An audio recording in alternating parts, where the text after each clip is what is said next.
欢迎收看《新闻大白话》，我是主持人翟轩。马上欢迎一下这个阶段加入我们讨论来宾，耶鲁政治学博士郭正亮，大家平安。淡大战略所教授李大洲，大家好。还有退役中将帅化明稍后加入我们。我们来看看呢，这个川普现在是不是还在自己骗自己呀？因为他现在啊，真的可能是一种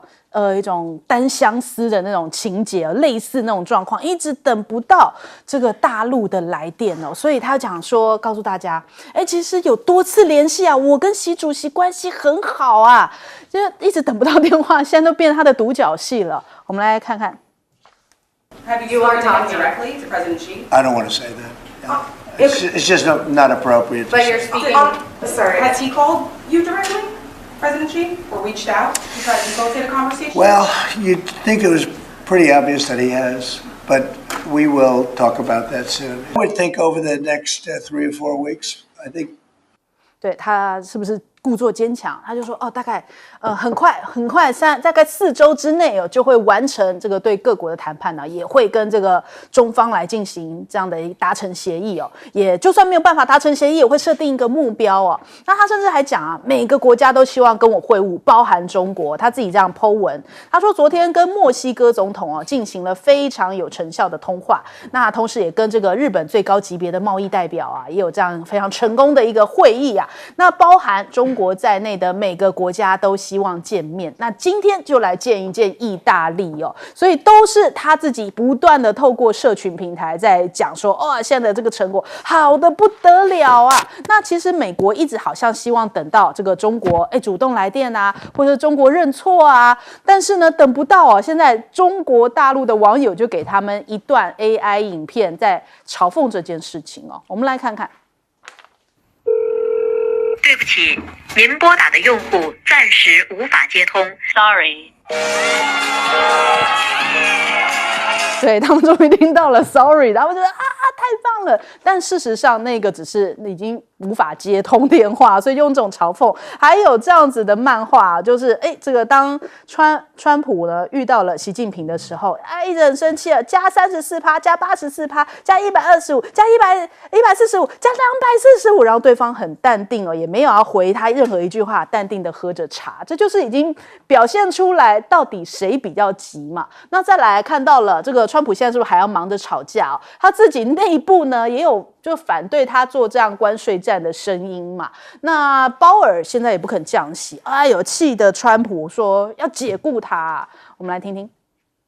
On Jerome Powell, you said that the termination of Jerome Powell cannot come fast enough. He says he won't leave even if you ask him to. Oh, he'll leave. If I ask him to, he'll be out of there. But I don't think he's doing the job. He's too late,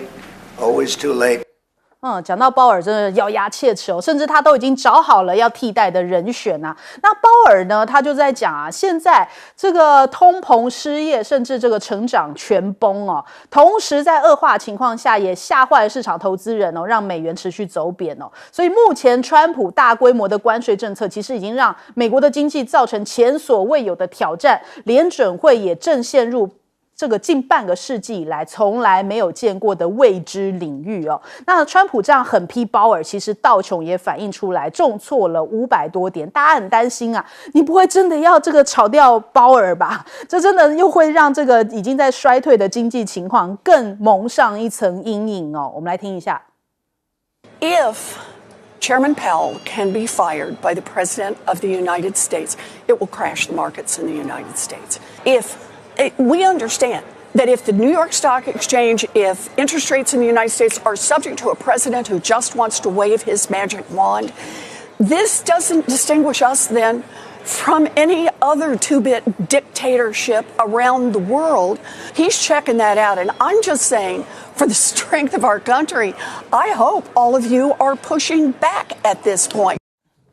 对，那为什么现在这个他们自己那么的忧虑呢？就是因为中国大陆非常的淡定，而且知道你的痛点在哪里。比方说稀土就是中国大陆早就已经掌握到说这个是美国的痛点，可以作为一个还击手段用7种稀土来对付美国。日本的媒体都在讲说，哇，这一招够狠因为呢，这个7种稀土其实包含战斗机到核反应棒甚至智慧型手机其实通通都需要用到这些稀土而且美国是没有这些金属的提炼能力的那所以 CNBC 甚至讲说，其实中国大陆反制措施储备非常足，还有一套组合拳在等着，不光只是稀土而已接下来可能还会对于一些美国的企业，比方像是 Google 这一类的大公司进行反垄断的调查。美国的智库甚至讲，中方一直在向美方释放讯号，在这场较量游戏当中随时可以出手。那陆方还有很多牌可以用，很多的手段那这些手段会给美方带来不同程度的痛苦，多痛苦呢？现在着急的你看这个微软他们美国已经开始在启动了这个稀土的回收计划了，但是来得及吗？恐怕缓不济急首先我们来请教一下亮哥。我觉得川普就是诸事不顺所以对外都在讲一些自我合理化的下台阶啦。事实上他跟欧盟也不顺跟日本也不顺然后他就说跟日本有重大进展然后日本的谈判代表赤泽亮正还要站在他旁边那欧盟事实上也没有进度而且欧盟是分3阶段要做关税的反制，欧盟是很守法的时间到了就要启动那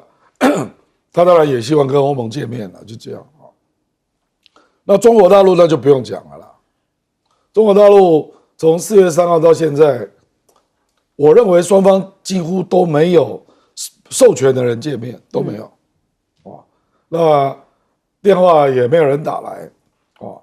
那中国看起来也毫无意愿，就是说如果你不提方案，我根本不想跟你谈然后川普除了这个谁打电话这个或者谁接触之外，他还今天又讲了一个新的他说其实我在考虑降税啦因为那个课太高的税我也不是说不要贸易啦你看都在讲这个真有弹性所以我觉得显现出他的焦虑了因为他应该是没有想到会这么不顺他以为大家应该都至少日本日本他本来就要做一个典范嘛，怎么连这个都卡住？那如果日本都谈不出来你韩国现在怎么谈韩国现在总统还没有选呢对不对？所以就都只有那个英国啦以色列啦这个大概比较好谈就只有这样我甚至认为连台湾都不一定会迅速谈可是以色列大概处理完了因为以色列出口190亿，进口160亿，才30亿那纳坦雅胡说他愿意处理所以以色列大概是唯一承诺他要处理贸易逆差的啦结果他的关税17%一样那我觉得是这样啦，就是联准会主席川普一直要他降息嘛，可是这个是违反联准会的判断因为他认为美国一定会有通膨，那万一降息，那通膨怎么办？而且他的任期是到2026年5月，总统没奈他何啦，除非他不断的用一些政治羞辱不上道的东西去恶心他，对吧？对，可是我认为鲍威尔也老神在我不认为鲍威尔会下台啦他不会走啦，他不会被你激怒啦他就继续就定在那里，刚好彰显你的历史地位表示你不受外力的影响嘛，那不是刚好确立了联准会主席该有的角色吗所以我认为他会硬刚到底他不会让的啦那中国的王牌事实上坦白讲是服务业啦，因为美国的服务业它对全世界的顺差大概接近3000亿美元，那在中国大陆大概也有600亿左右而且这里面有牵涉到旅行社还有那个留学代办这个你不能够只就这个收费来算因为旅客到了美国还有其他的消费嘛，对，留学生到美国还有其他的消费，这笔钱大概就有200多亿美元，就是旅行社跟留学代办所以中国大陆其实真的要对美国的服务业来下手，它空间蛮大的啦大概是这样好，请教将军。这个中国大陆啊，最主要它有一个决心先，这个双方较真的时候要看你的底气跟决心嘛。照理讲，它停止买这个波音飞机啊，那10架是小事啊。问题是后面中国大陆自己内部有1000多架，会有这个零附料件跟维修补保的危机。中国连这个都敢下这个赌注啊，那就不是讲空话了，就是我的决心讲，我哪怕我这1000架将来会受到困扰，我都有办法解决。第二个，为什么川普这么急的要跟习近平达成交易呢？因为川普说我可以降一点，但是我还是可以从关税获得利益嘛。那习近平的心态就是说我长痛不如短痛，我就跟你一次对决。因为中国大陆供应的东西啊，跟制裁的东西都是美国民众叫有感的东西。因为中国大陆销的美国最多就是很普遍普罗大众，义乌的小东西啊，家电产品啊，是这个汽车的电池啊，零附料件啊，因为这个东西一断绝来往以后，老百姓有感，对，有感就会引通货膨胀，通货膨胀老百姓的有感度更大，那么就会影响到明年的这个期中选，因为期中选川普本来在民主党的反击之下，跟很多明白人，像这个联准会都看准了嘛，你这样下去国家会搞垮。对，所以不能说美国都是跟着川普那一起的疯子了。那就是说，川普现在内忧，外患在什么？中国大陆摁杠，中国大陆摁杠就好像以前一群绵羊里面突然有一只站起来带头反对，后面就有跟随的嘛，有个大哥出来顶嘛。而且中国大陆在喊南方世界，那就是准备两极对干了。那这个问题，川普为什么这么急的习近平？为什么别的国家他还有一点把握，有困难？但是习近平那个带头振臂一呼啊，就让很多国家有了底气跟你谈了嘛。你像日本它还有很多美国的外债在卖，这个不是说日本跟中国大陆外债有多少，会引起所有民间企业的投资的外债都垮。所以这个问题，川普深深感觉到陷入这个泥淖，因为大话讲太多，现在一样一样都不能兑现。所以你看他每天讲，我一天可以进展60几亿啊，对不对啊？你看台积电也来设厂了，什么谁，尽在放好消息。越是放好消息，是代表你心里面越虚。所以这个制裁啊，刚好还有一样东西让他军工复合业最感觉到头痛。这个稀土啊，牵涉到所有高科技武器里面的必要东西。你 F-35一架飞机就要435公斤的稀土，这么大的量，美国要这个军队里面要换6代机啊也好啊，黄蜂也好啊，飞弹也好，这都需要稀土。对，所以这个东西，一个是让军工复合体有感，一个是让普罗大众有感，这两个有感就会造成选举上的反应。所以当明年的期中选一旦变成波压总统以后，川普再玩就玩不下去了。所以这个东西，你连最亲近的加拿大都做出具体的措施，美国的旅游业一下就掉下去很多，因为加拿大游客最多。这些刚刚亮哥讲的，你看中国大陆还有，美国大学收我们台湾学生学费就知道，中国大陆去留学生更多啊。美国很多大学是靠这个。对，所以说你看，你不要看啊，很多制裁看起来好像枝微末节，但是任何一件事情都会引起叫做蝴蝶效应。对，这个你像外债丢了没多少，可是私人企业、保险公司投资的，你不讲信用，你讲话反复，做生意人就怕你政策不确定，我不投资了，我不设厂了，我没有这个冒这个风险的本钱，这才是川普所有的大话马上就面临破局。你看到现在有几个工厂愿意回去？除了台湾。好，我们来问一下李老师。对，我们看这个美中这个关税战打到现在哈，以这一轮来看，就是取决于第一个是各自的承受能力，还有我的反击能力。那也包括像刚将军所讲的领导者的意志了，这三者是缺一不可。那一般来说的话，这个中国大陆目前在抵抗这个川普关税战，但还有一些优势。那第一个优势可能是美债哈，但是美债有点是双面刃。好，这个中国大陆用起来还是会要非常谨慎，因为有可能会伤到自己。那第二个就是4月4号所寄出来这个稀土的一些新的管制措施，那这个其实已经是中国大陆已经准备一阵子。那第三个其实从2018年贸易战之后，其实中国大陆就有所准备了，就是第一个加强内需，那第二个就是你要分散这个欧洲跟美国市场对中国大陆的这个重要性有没有成果？其实几年下来有一些成果，比如说2018年这个中国对美的贸易顺差跟去年中国对美贸易顺差的数字差不多，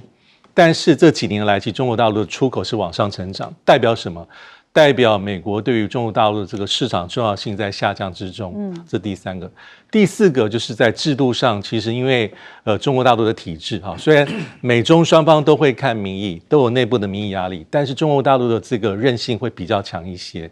那川普即便是现在是姿态非常高，但是他还是得承受选举，包括明年的期中选举。所以这4点来说，中国大陆还是稍占一些优势。那第二点就是有人用形容说，现在这种美中谁先放下姿态，有点像是眨眼游戏啦，就是2个人对视，谁受不住了，眼球眨了一下，可能就差不多。但一般来看的话，应该是目前来讲，我觉得应该会还是有种可能性，双方会同时眨眼。我觉得这几率还是不能排除因为怎么说？因为川普的确今天又释放好多讯息。真真假假，假假真真。他说双方的官员在谈判，在磋商，但是记者直接问说你们的通电呢？他就有点顾左右而言他。那又说再次讲说 TikTok 这个事情会跟这美中的谈判绑在一起，所以代表什么？我觉得代表美国当然是希望能够有一个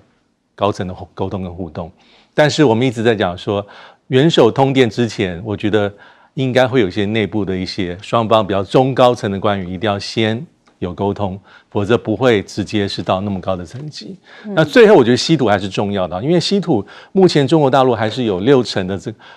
6成的储存，6成的开采，但它最厉害是比较完整的这个冶炼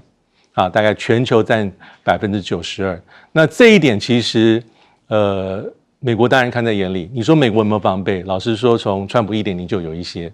拜登任内有2020年左右，他已经责成美国国防部要做一些完整的产业链，也投资了好几亿的美金。但川普一上任就开始有大动作，为什么？因为他知道这是美中决战时期的中国大陆的主要的优势。但是即便是川普现在动用什么国防生产法又要求说美国的联邦机构跟民间企业要一起来要加快这样的生产，但是这个事情不是1天2天。应该要花很多时间，所以马斯克昨天又放了一些他的个人评语，可是大家听了结果不就是如此吗？马斯克说稀土没那么了不起，遍地都有，但是他自己也承认这牵涉到提炼的能力，而且还是要规模的经济，所以其实美国是心知肚明这一场这关税战中国大陆优势在哪边。好，我们先休息一下，广州马上回来。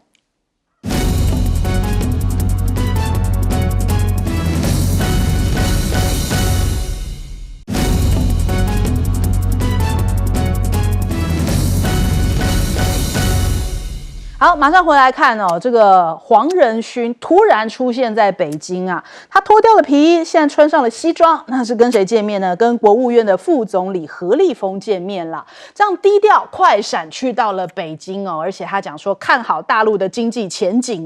要继续来深耕甚至他讲说，因为大陆的市场对他们来说太重要了。我们来听一下。The China market is very important to us. It's important to our growth. We have many employees here.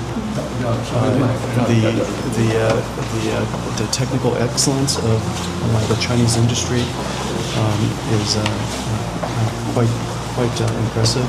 and we benefited from that for the last 30 years.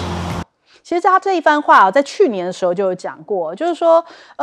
大陆的市场是无可取代的所以他当然辉达这一回这个时间点就在他的 H20被限制之后突然就出现在北京了，代表说这真的对于辉达接下来有伤，他可能要寻求更另外的方式来绕开限制，再持续提供给中国大陆这样不同的这个晶片所以他特别讲到说，我们看中这个中国大陆的市场，而且他还跟一个人见面，叫梁文峰啊 ，DeepSeek 的梁文峰见面，甚至讲说接下来要给梁文峰特供版的 AI 晶片呢。哎，你这样子做不是要惹川普生气吗？川普最近才在说，哎，你怎么可以 DeepSeek 偷偷用我们这个辉达的晶片呢？结果你还这样子特别上门拜访，说我来帮你定制吧，那你不是让川普更生气吗？可是你看哦，这个川普被问到说，哎，黄仁勋跑去北京啦，川普的回答哦，就讲说，哦，他是我的朋友，我不担心他哦，那他是一个很棒的人，是这样子在回答。但谁知道呢？因为川普常常是转头不认人的一个角色哦，他虽然夸归夸，但会不会等你回到美国去，我就开始来找你麻烦，也不一定。但是足以见得，从黄仁勋代表可以看到整个科技产业为什么这么看重中国大陆的市场。那再来，我们来看看这个现在目前呢，美企啊也爱上大陆的电商哦。那特别是美国人很喜欢这个三蹦子啊，三蹦子可能要断货了。这来自大陆的这个三蹦子哦，也有人说是三蹦子啊，反正就是三蹦子啊。那他说这些不能再朝美国来供货啦，因为呢原本三蹦子在大陆卖2-3千块钱，但是现在要卖到美国是4000多美金啊。那我们来看看这个画面哦，就是北美的一些外商还特别去试驾，我们来看看。这个老外是特地从北美飞过来订我们三轮车的，并且对我们的产品也非常的满意，达成了合作，然后也订了第一批的电动车，我们也挺骄傲的，国货三轮走向世界了。好，那我们看哦，他还特别比了一个赞哦。那现在淘宝呢，已经在16国的下载量登顶了。根据第三方的资料机构统计呢，淘宝在16个国家已经是下载排到第1了，在全球123个国家都排在前10哦。有港媒甚至讲说，在美国的这个下载排名是第5位。那还有呢，这个因为可能很多人都想要用直购的方式啊，从淘宝也好啊，从这个敦煌网也好啊，美国人很需要这个来自中国大陆这样子的又好 CP 值又高的产品啊。可是美国现在就开始要释放一个消息给你哦，就说小心有诈，你这样子直购躲关税啊，可能没办法阻止你，只好用吓唬你的方式哦，你可能会被骗呐啊，最后啊你其实是没有省到钱的。那现在川普还要出一个新招，说要求各国啊全面一起来围堵中国，要征这个2级关税。2级关税就是说，如果你跟中国大陆之间有贸易的话，我要再惩罚你，有一个2级关税来，希望能够让大家少买中国大陆制的中国货。那另外看看这个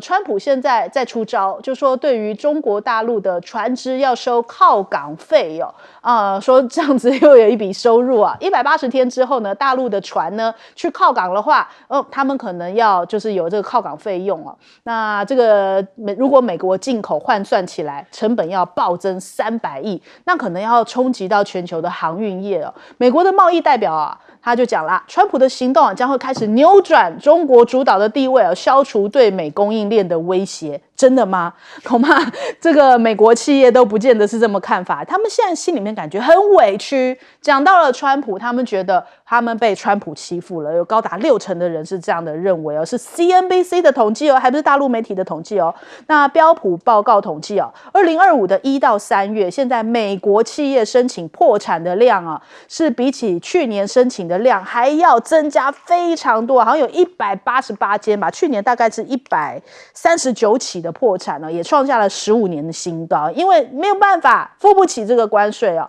那还连这个爱马仕都打算要转嫁关税成本。5月起，美国的产品哦，如果你要买爱马仕的话，全面涨价。那现在重创了美企，白宫内外交迫，有打算要改变吗？不知道，但是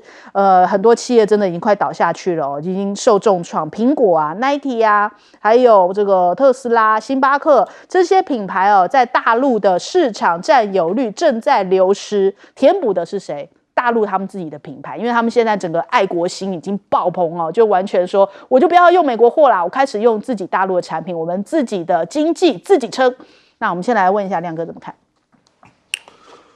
黄仁勋这个动作真的是蛮诡异的啦，因为他不只见到副总理何立峰，又见了最敏感的 DeepSeek 的梁文峰。对呀，这真的很怪他是要跟川普对干吗？可是川普又说他跟他很好，所以给人家感觉好像他们有沟通过。我认为黄仁勋一定是去跟川普诉苦了，说 H20哦这个级别，中国已经大概在1-2年就全部做出来了。所以你现在不赶快做这个生意，你就是白花花的银子你自己不要。他今年的订单是55亿美金嘛，对，瞬间就没有了。那搞不好中国大陆明年就做出来了。因为实际上我们知道华为它已经做了升腾 910C 嘛，那个就已经很多功能跟 H20 已经达到那个标准。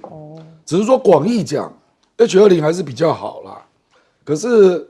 你这个不是逼华为要量产吗？因为华为本来说，今年大概只做20万片，那你如果 H20 不买，华为大概做50万片啊，就填补你对不对？市场那这个就会增加它升级的几率嘛，因为它会更有经验啊。而且美国的众议院刚出了一个报告，要黄仁勋去国会回答，因为他们认为是新加坡转卖给 DeepSeek。那这个就是典型的转口贸易嘛，新加坡也不回答，中国大陆也不回答。那个众议院的报告我有去看，就是新加坡的进口量突然增加，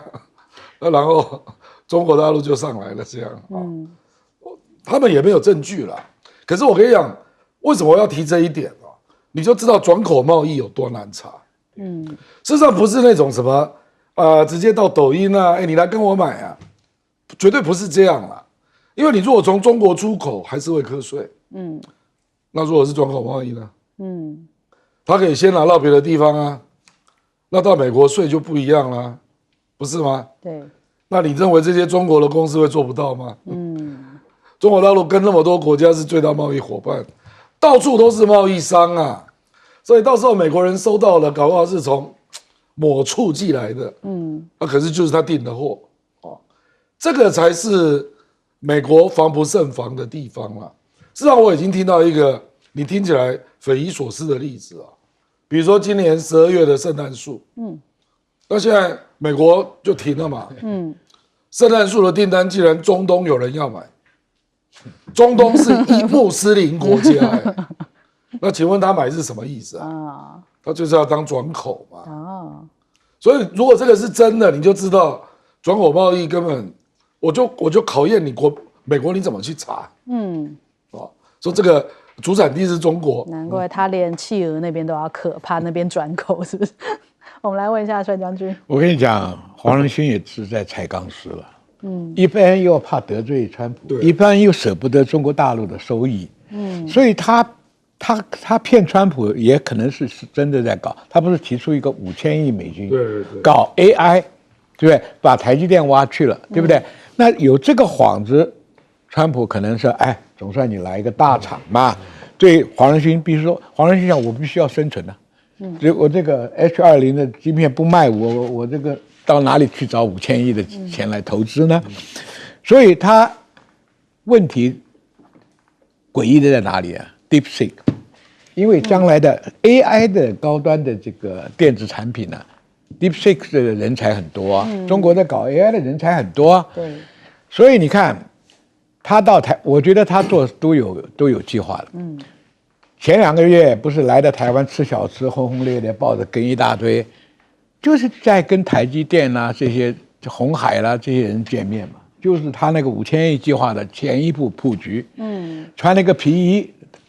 到大陆去，他不敢穿皮衣啦，因为大陆已经放话，你川普要平等待我啊。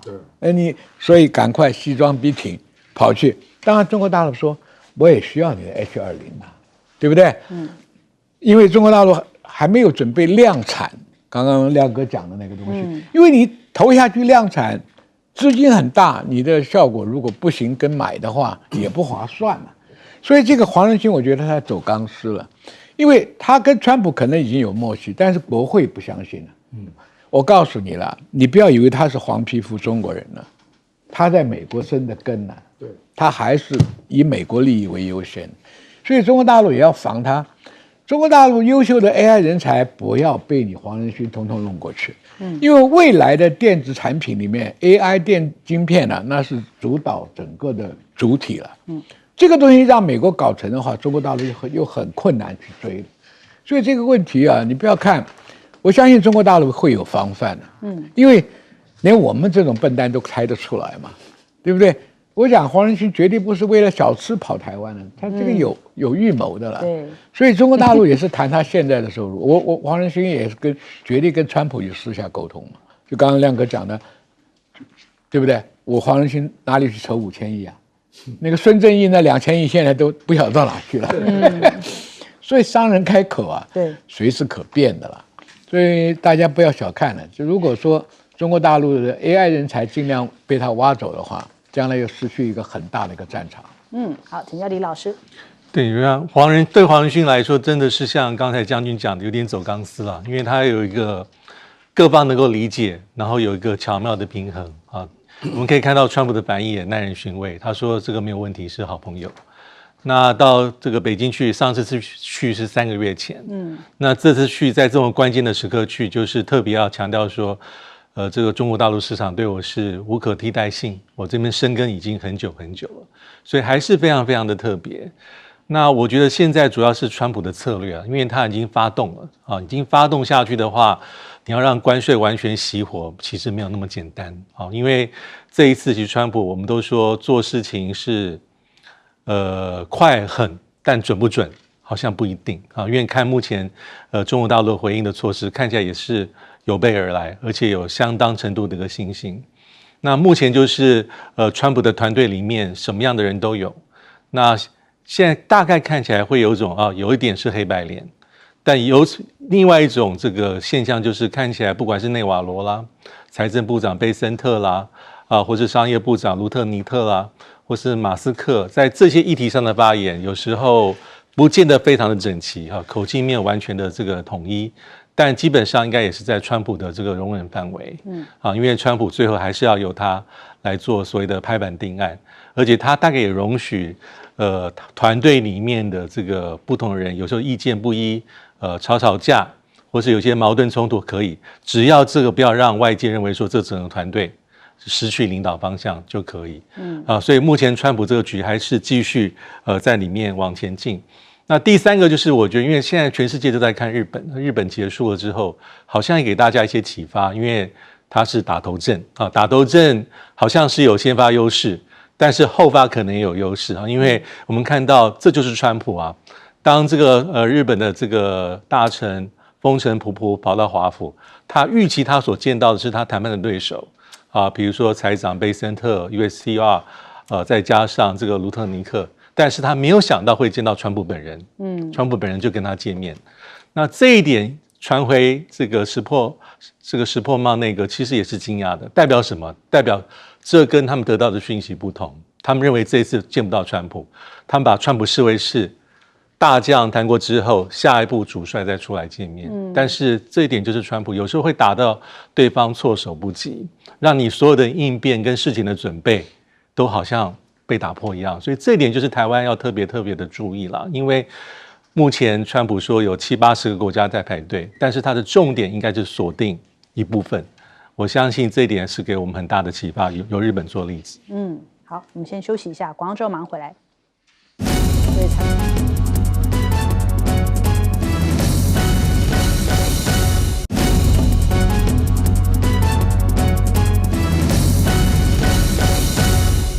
好，欧洲现在是不是对于美国的信心啊，真的都已经崩盘了？因为觉得说，今天跟你谈完，到底说不作数啊？会不会一下就被你推翻啊？那现在首先这个第一批去跟川普谈的欧洲呢，欧洲国家是意大利啊。意大利总理梅洛尼啊，他去到那边，然后也在这个镜头前面，想要这个宣扬一下他的政绩啊，然后结果不小心是不是说错话，还是偷臭了川普？我们来听一下这一段。I'm proud of sitting here as Prime Minister of an Italy that today has a very good situation despite the difficulties, a stable country, reliable country, 1 million more jobs in the last 2 years and a half. Great. Inflation is going down, so you forgive me if I promote a bit my country, Yeah, but you're a businessman and you understand me. 对，他说他是商人呐、结果后来被媒体一问哦，你看他就这个表情，才发现自己失言了，吓得眼睛瞪得好大哦。就是媒体问说，哎，你刚刚讲川普是商人吗？还是什么的？问他一下，哎呀，吓了他一下，哎呀，不小心潜意识想要偷臭川普的话，竟然当着川普的面讲，你也是个商人嘛。那所以我们看到欧盟现在对于美国啊，已经准备好了反制清单呐、那他们正在演拟哦，所以最近都没有打算要跟这个川普来谈，但是川普呢，本来是想要借由这个我跟梅洛尼谈得很好，然后他觉得说我跟这个欧盟一定会达成非常棒的协议，但显然我们来看看冯德莱恩的说法，他说呢，熟悉的西方已经不复存在了，他讲欧盟准备要寻找新的贸易伙伴啦，因为世界已经变成了一个球哦，地缘政治上也是，所以欧盟的朋友遍布全球，在告诉川普啊，正如同关税所体现出来的，他讲川普公布对于全球的关税政策之后，现在呢，其实欧盟打算从北美啊、南美啊、亚洲啊这些国家，其实我们这个欧盟哦，都打算要加强合作贸易的纽带啊。那再来，克鲁曼也讲这个川普的反中阵营恐怕是注定要失败哦。那他说呢，这其实凸显了一个教训，就是川普的交易哦，其实像之前啊，有一些这个人国家去跟他。等于说示软示弱，但是呢，现在川普向他们要的更多，凸显说这个跟川普啊，你谈判，买不到宽容待遇啊，反而你越退让，他会更予取予求啊。那克鲁曼讲，中国大陆呢，在这场贸易战当中哦，其实是占上风的。美国建立了反中贸易联盟啊，是注定失败，因为现在的此时此刻，全球哦，凡是有理智的人都不相信川普政府会信守已经敲定的协议，不论对方是政府还是甚至是律师事务所。那再来，我们看到了，他说现在美国的这个国际地位哦。因为美元也因此被动摇了，甚至这个可能会影响到接下来美国政府的这个偿还能力啊。那美国我们现在目前的国债总额已经到达了36兆，占国内 GDP 的120%以上。在 PTT 上面哦，就有人这样发文，就说奇怪了，这个2024年美国进口贸易额大概是3.2兆，但是川普主张的这样的全球的对等贸易哦，会让他进账大概1.1兆美元。说穿了这就吻合他要付出来的利息哦，那他就是想要白嫖吧？美国想要透过对全球科重税巧妙的转移自身庞大的国债利息。那拜登呢，顶多是让黑人零元购，但是川普则是让每一位美国人都零元购啊，他就这样子点出了一个关键点。那再来。对比一下哦，川普是得罪全世界哦，但是中国大陆却是卖力的跟全世界拉拢当中哦。他们现在不断在推动这命运共同体建设，因为现在大陆已经跟周边的17国达成了这个命运共同体的共识哦，周边25国来签署一带一路的合作协议，然后它这个也成为了18个国家的最大交易伙伴。在去年9月的时候，就跟非洲啊签了这样的命运共同体的这样的一个共识，有包含了53国非洲国家的元首。那4月8号、9号呢，也在北京举行这个中央周边工作会议哦。那这个周边国家包含了29国，包含俄罗斯啊、中亚啊，还有东北亚4国，就日韩、朝鲜、蒙古都有，还有南亚的8国、东南亚的11国。所以中国大陆早就已经做好了万全准备，在积极的拓展跟全球的这种往来，跟美国做法完全是不同的方向。因此这2天登场的广交会啊，人潮破纪录哦。大家现在因为不能跟你美国做生意嘛，会被课关税啊，大家一窝蜂的全部通通都来中国大陆的广交会哦，看看这个市场上面我可以买走些什么，我可以卖来些什么哟。所以他们的人潮在第一天就涌入了64500人，较去年增长了将近9%，创下历史新高纪录。而且呢，出展的企业数量首次突破了3万家呀，因为这是14-15的算是收官之年举办的这一回的这个广交会3万多的买家还有采购商超过了20万名啊，全部现在赶快挤到广州去哦，就是真的是多亏了川普啊，带旺了广交会现在这么的热闹哦。我们首先来请教一下亮哥。这广交会最重要的意义是，它是在美国对中国的关税起算之后，所以这里面一定没有美国的企业嘛，可是它照样还是有这么大的量，我觉得它的好消息是这个啦，那这个我觉得就跟欧洲一样了，我觉得中国跟欧洲就是现在都要挺住嘛。那冯德莱恩，因为那个欧洲本来是邀请习近平到欧洲去嘛，那因为这个时候还在打俄乌战争啊，那中国就不太方便，因为呢欧洲那个场合就是一面倒支持乌克兰啊，所以就变成7月欧洲要去中国，今年非常特别，对，本来应该是1年轮一次嘛，我觉得7月这个就挺有意思了啊，就是中国跟欧洲一定会做一个全面性的谈判。如果说那个时候川普这个关税战还没结束了，那我觉得这个就是一个关键啊，因为中欧可能会有蛮大范围的谈判啊，而且最近他不是换了那个李成钢，因为李成钢也在德国待过，所以我觉得中国临时换上李成钢就是为了中欧的谈判了，那当然在这之前也有可能有中日韩的谈判，所以我觉得大概就是这样啦，就是美国这个关税如果立在那边，然后川普一直在找自己的下台阶嘛，可是呢都不如他所愿嘛，美日也没结果，美欧现在也是卡住，那不要讲美中了啦，搞不好连美韩都没结果，那怎么办呢？所以变成是川普自己还在讲啊，说搞不好我们3-4个礼拜就结束了，会不会是他自己结束啊？因为可能都谈不出来啊，那怎么办呢？所以我觉得现在有点这样卡住了，就是坦白讲被他磕的大家心有不悦嘛，所以那个我们政院那个分析根本就是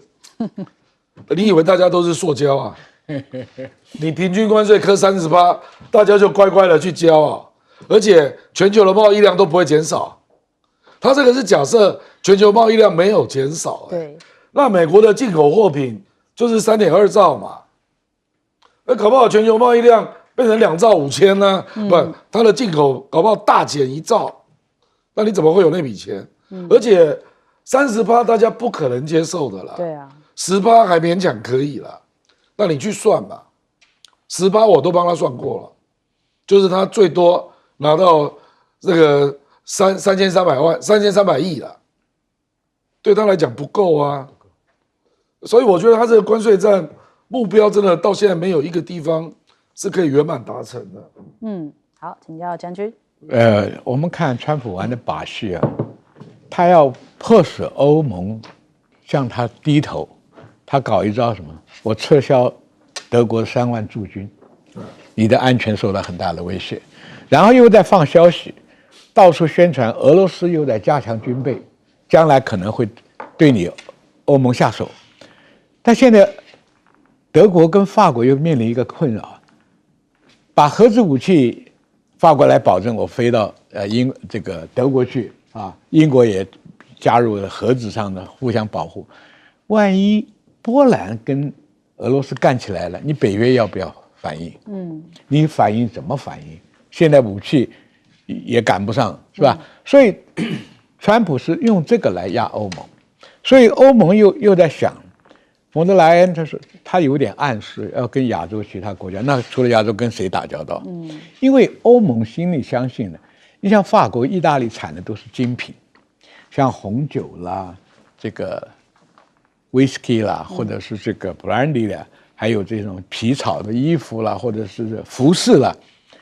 中国很多土豪啊，买起来是大手大笔的，因为他们是精品嘛，你能销到非洲去吗？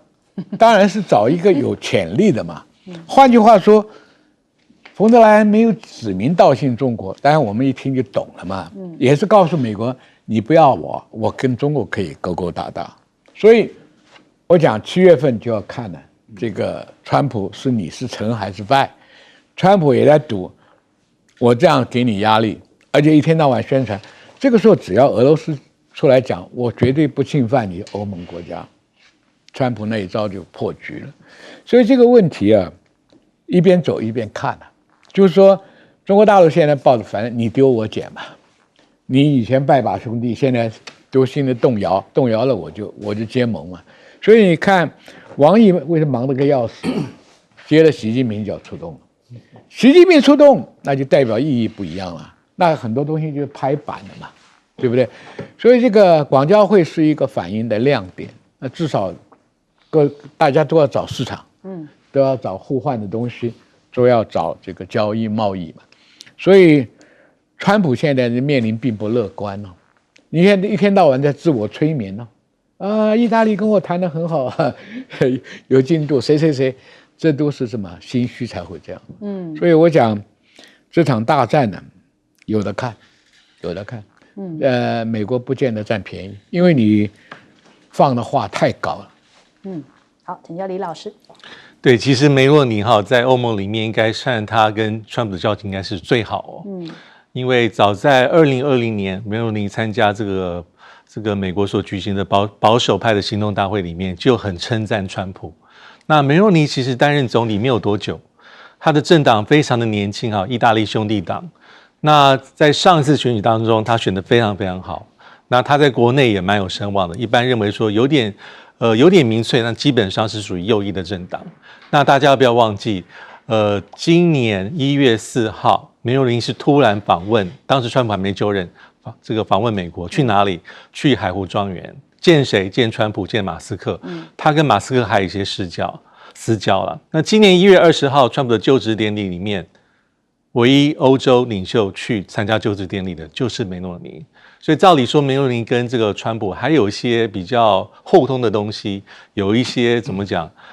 相互的一些共同的一些主张跟政见。所以一般看起来，梅洛尼在川普关税战对欧盟下这么重的手，他有点是在稍微淡化这个关税的影响。那同时他自己在1月20号的时候就有讲，他说他愿意做欧盟跟美国之间的桥梁。但是我们知道在欧洲国家里面，意大利算是中等强国、中等大国，但是主导欧洲、主导欧盟的，基本上大部分认为还是德国跟法国的领导能力比较强。但是梅洛尼有这样的一个比较先天的一个特色。那第二点就是欧盟的这个目前的方式，就是刚才已经有提到，应该是都准备好，就是看最后的结果如何。